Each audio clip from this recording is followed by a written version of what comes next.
Hi. This week has been a bit of a crazy week, but a good one nonetheless.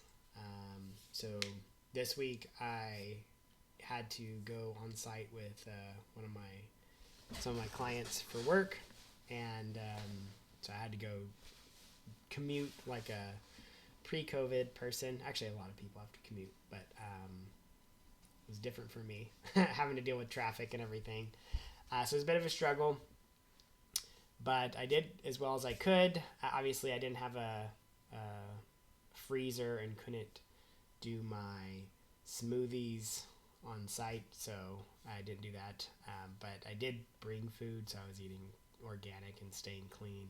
And I did my juice and my broth still. So I did really well considering. 150 days cancer free. So super happy and grateful for that. Another thing I'm grateful for is audiobooks, and specifically Audible. I've been traveling a lot the past couple weeks, or in the car, planes, things like that.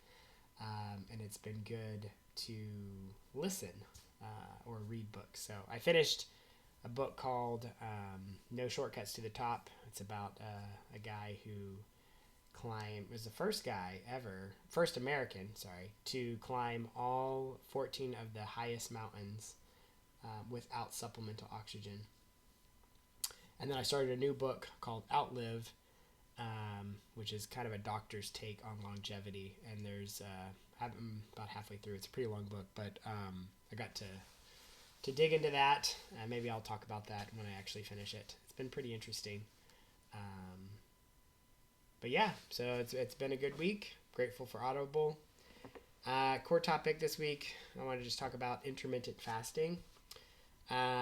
So for me, what I have been doing a little bit more religiously is intermittent fasting.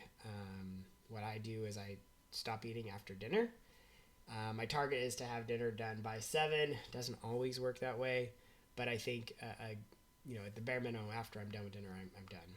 And then in the morning, I have been doing my broth the kind of first thing. Earlier in the morning I do that. It's got very, very little calories, so I think it might not count as breaking my fast.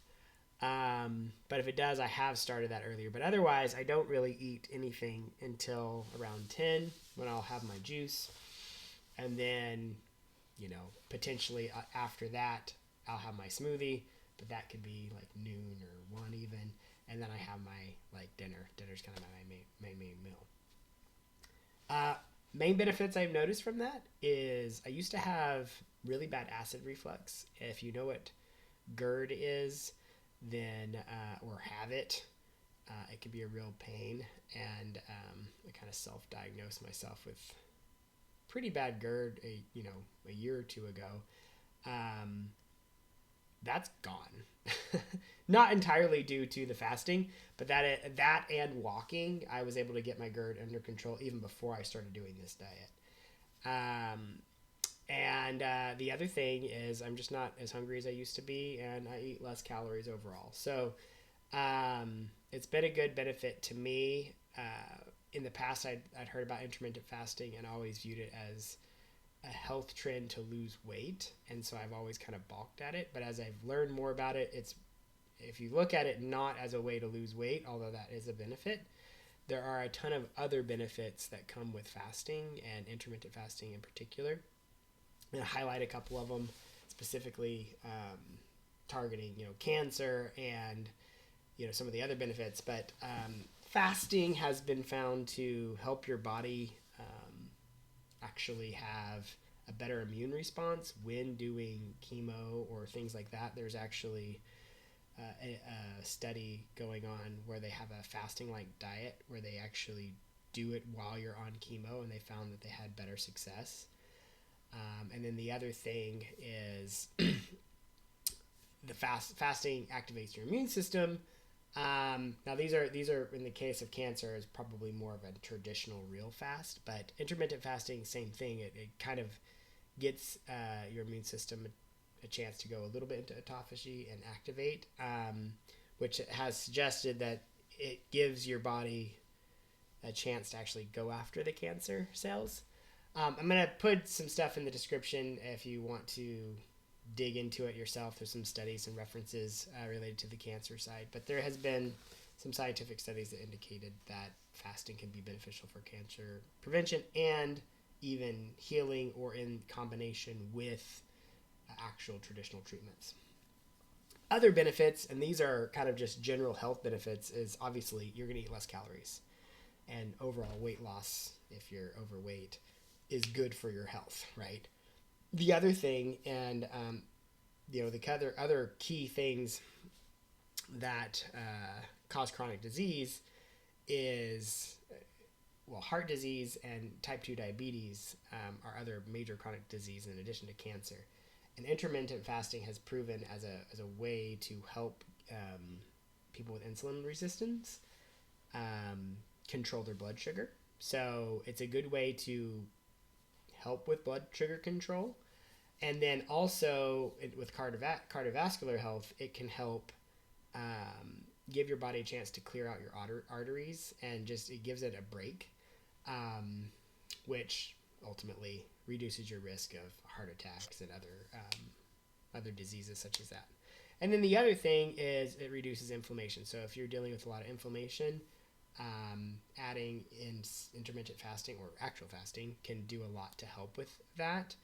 And cancer in often cases is considered a disease of inflammation. It kind of starts there and then turns into cancer. So it's a great thing to do. It's worth exploring. It's a lot less crazy than actual water fasting or something like what I just recently did, but it actually has a ton of health benefits, and some obvious ones. If you have, GERD or acid reflux, that one can actually, you'll see real benefits. And then behind the scenes, there's a lot of health cleaning that happens. The losing weight, I would consider as a side benefit, not the main benefit. Before I'd always heard about it, it was always about losing weight, but really I see that as not the reason to do it at all. But it is a side benefit. All right, so that's the kind of the topic of the week when it comes to thoughts around health. A couple things worth remembering. So this week I was gone a lot. But one of the things I do when I get home, if I haven't had enough steps, is I'll go walk in circles around the house. And Levi will sometimes run over and grab my hand and walk with me around in circles. And he did that this week. I had to get a couple steps at the end of the day, and he's like, "Dad, I want to," and he didn't try to go get me to do anything. He just held my hand, and we walked around in circles, and then he started leading me. He's like, "Here, turn this way, turn that way." Made me a little less efficient at getting steps, but at the end of the day, it was fun to spend time with him, and cute that he wanted to walk with me. Also, another thing is, and Lexi did this too, is when we would go to the store, she'd see something, and she would want it, and we don't get it for her, but she would ask, "Can I have this for my birthday?" And we'll say, "Maybe," and then she'll put it back. Levi recently started doing that, and we were in Kohl's this week, and he was going through just a whole list of things, and he would ask if he could have it for his birthday, and I'd say maybe, and then he'd put it back, and he'd say thank you, and it's really cute. And I got a little video of it, so I will show that to you right here. I want to get this for my birthday. No. Please. Maybe. Thank you.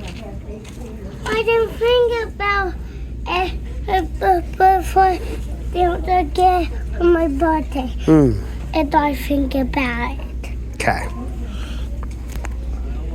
And you think about but that was I was doing because I was thinking about it.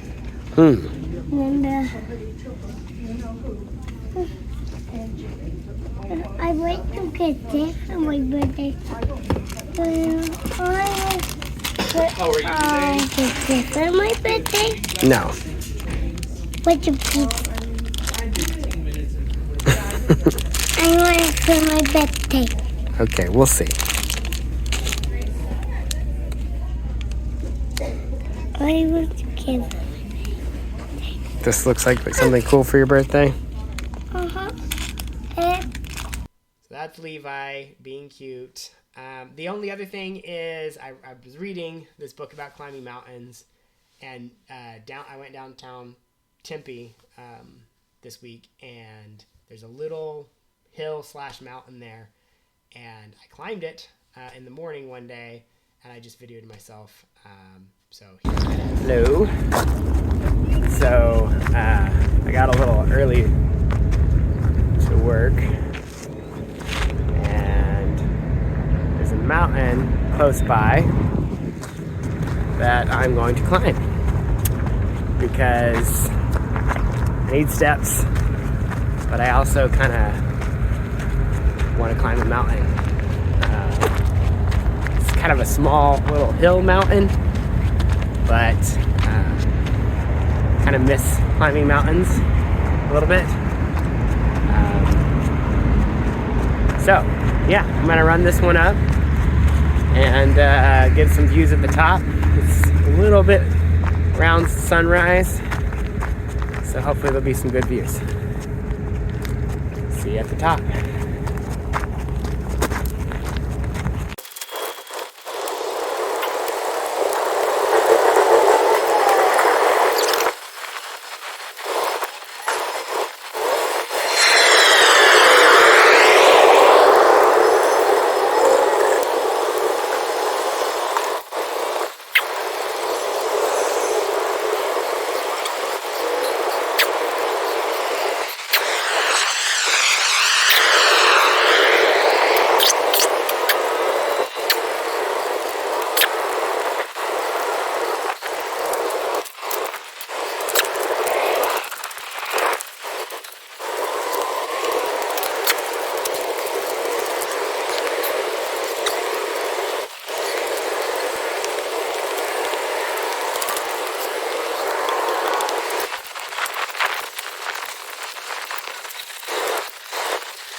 There we go.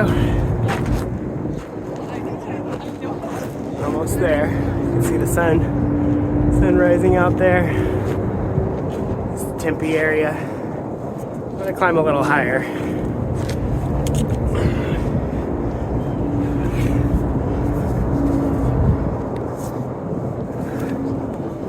It's the actual summit.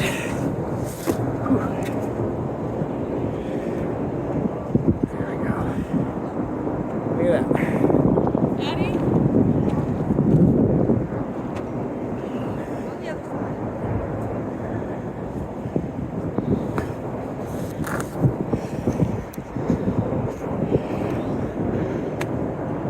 Tempe Town Lake. See the skyline of Phoenix way off in the distance.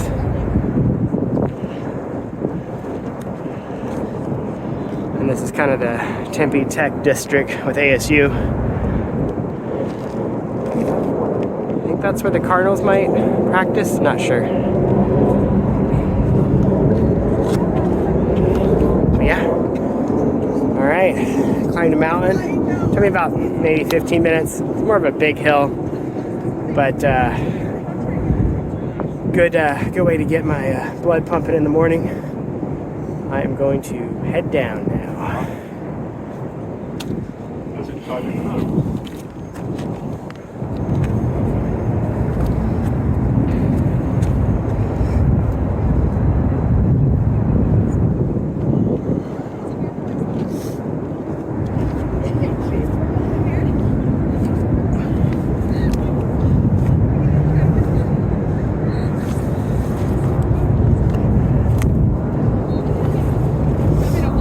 Nah, I got it.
we go. There's the summit up there.